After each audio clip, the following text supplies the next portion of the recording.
రమేష్ ఇక శ్రీ సత్యసాయి జిల్లా Kadiri municipal chairperson Nazeem ఉన్నీషాపై మెజారిటీ కౌన్సిలర్లు అవిశ్వాసం ప్రకటించారు. ఈ మేరకు 26 మంది కౌన్సిలర్ల సంతకాలతో కూడిన అవిశ్వాస తీర్మాన నోటీసును జిల్లా కలెక్టర్ చేతన్ కు అందజేశారు.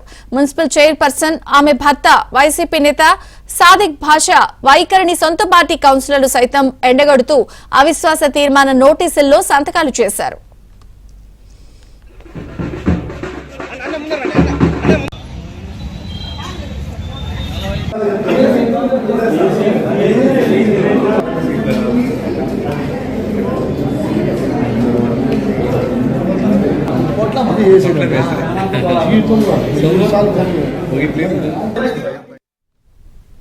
కదిరి మున్సిపాలిటీలో మొత్తం 36 వార్డులుండగా టీడీపీ పార్టీకి చెందిన 12 మంది కౌన్సిలర్లు, వైసీపీకి చెందిన 14 మంది కౌన్సిలర్లు అవిశ్వాస తీర్మానం ప్రకటిస్తూ సంతకాలు చేశారు. గత వైసీపీ ప్రభుత్వ హయాంలో మున్సిపాలిటీలో చైర్పర్సన్ నజీం ఉన్నీషా, ఆమె భర్త సాదిక్ భాషా కుటుంబ సభ్యులు పెద్ద ఎత్తున అవినీతి అక్రమాలకు పాల్పడ్డారు.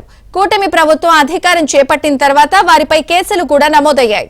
ఈ విషయంపై కదిరి ఎమ్మెల్యే కందికుంట వెంకట ప్రసాద్ ఆగ్రహం వ్యక్తం చేశారు.